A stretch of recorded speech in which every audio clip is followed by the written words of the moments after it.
Sony has landed the distribution rights for Quentin Tarantino's next film, entitled 9, which is the director's 9th movie, according to The Hollywood Reporter. Link for the article in the show notes below. So this is a pretty big story because Tarantino has actually been shopping this film to a lot of different companies to see who's going to give him the best deal for this 9th picture that he's doing. And the deal that Sony landed was so good, apparently he was like, okay, the search is done. Let's go ahead and sign with these guys and let's get this movie made. Now, I had to take some notes on this one because the deal that he got with Sony that's being reported in this article is pretty impressive, to say the least. So I'm just gonna read off some of what he got for Sony, which is why he decided to go with them over the other competitors. Got it on my notepad here. The Sony deal includes a $95 million production budget. He gets final cut, so it's his version of the film that's going to be released in theaters. He has the final say, which is huge. And, quote, extraordinary creative control. So whatever that means for a Tarantino movie. So he's got final say on the movie, on what ships to theaters. And then he has this extraordinary creative control, which is good for him. And then 25% of first dollar gross, and the film rights revert back to him after 10 to 20 years. So that is huge. Especially that 25% first dollar gross, because that means he's getting paid before anybody's getting paid, if I understand that correctly, which I believe I do. If I don't, sound off in the comments below. But 25% of first money is, especially when you look at his film, like his last film, making hundreds of millions of dollars. I mean, he's getting right off the top, here is your paycheck, 25%. That is dynamic, to say the least. The other things are really nice, especially as a creator and as an artistic visionary that he is, to have the creative say, the extraordinary creative control, and also to have final say. Here's the final cut of the movie. This is what people are going to see in the theaters, like you and I. That's big. So it makes perfect sense to me why Tarantino decided to go with Sony when he's getting this amazing deal. Sound off below with your thoughts. Josh Gad, Luke Evans, and Daisy Ridley will be starring in the film Supernormal that Netflix has picked up. Supernormal is described as a character-driven, subversive take on a genre that Hollywood and the rest of the world loves too much. When I read this, I'm a little like defensive, if that makes sense, because it feels like what they're saying is they're going to be poking fun at, subversively, comic book movies and hero stories, which I'm not really okay with. Like, my initial reaction is like, wait, whoa, the defenses go up, and I'm like, what? What are you doing? Why are we making this movie? Like, why are you intentionally jabbing at films that are making money? So when you have these movies, these superhero genres, if you will, making hundreds of millions of dollars, then you're gonna just slide in and just kind of poo-poo on the whole thing. I'm not digging that. That vibe is not with me. I'm out. However, benefit of the doubt, because we really don't know much about this. Let's assume that they're not going to be attacking this very financially successful, this very lucrative genre of films, and they're not going to be going after the people like you and I who really enjoy these types of films. Let's assume, let's give them the benefit of the doubt, and maybe they're going to make it something similar to like Mystery Men from the 90s, or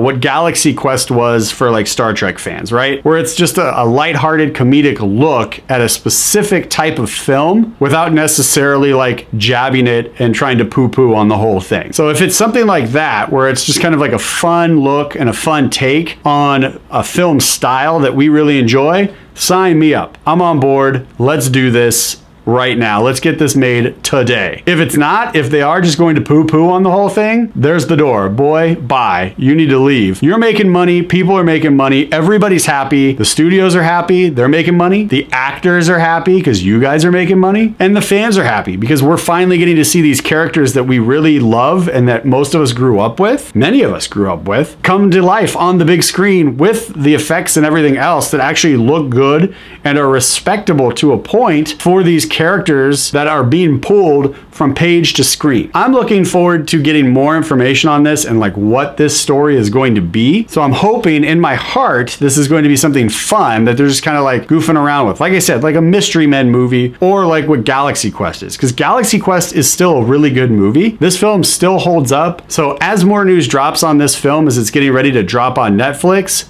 hopefully it's good news and it's positive and we can all get excited about it. Movie Pass is at it again. They have dropped the monthly price to $6.95 a month for a limited time.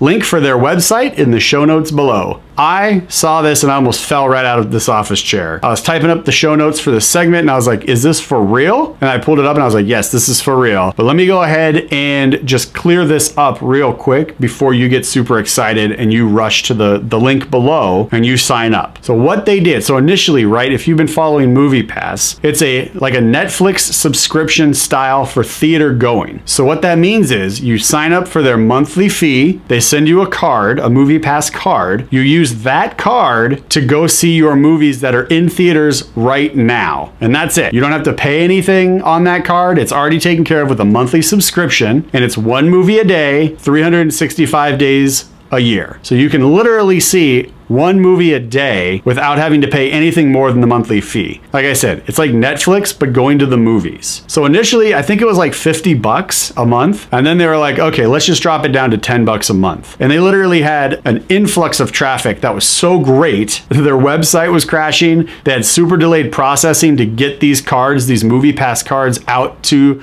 the people who purchased them. And now they're like, okay, for a limited time, let's go ahead and drop it down to $6.95. So let's say $7 a month for a limited time for the holidays, right? Now, before you're like, $7 a month is amazing. It is amazing. You're absolutely correct. However, in the fine print in the article I read, it says that you have to sign up for the full year up front. So if you can't do the full year, you might miss out on the opportunity. But if you can afford the full year and just get it out of the way, then you, just like myself, because I'm now a proud subscriber to MoviePass with this $7 a month, can sign up. They'll send you the card, and then you use that card to see as many movies as you want, up to 365 times. So one a day, that's what the cap is. You can only see one movie a day. But if, if Star Wars, when that comes out, if you want to see it 3 days in a row, you can see Star Wars 3 days in a row using your MoviePass, and you're only paying the 1 month. Yes, this does feel like a giant commercial for MoviePass. I get it.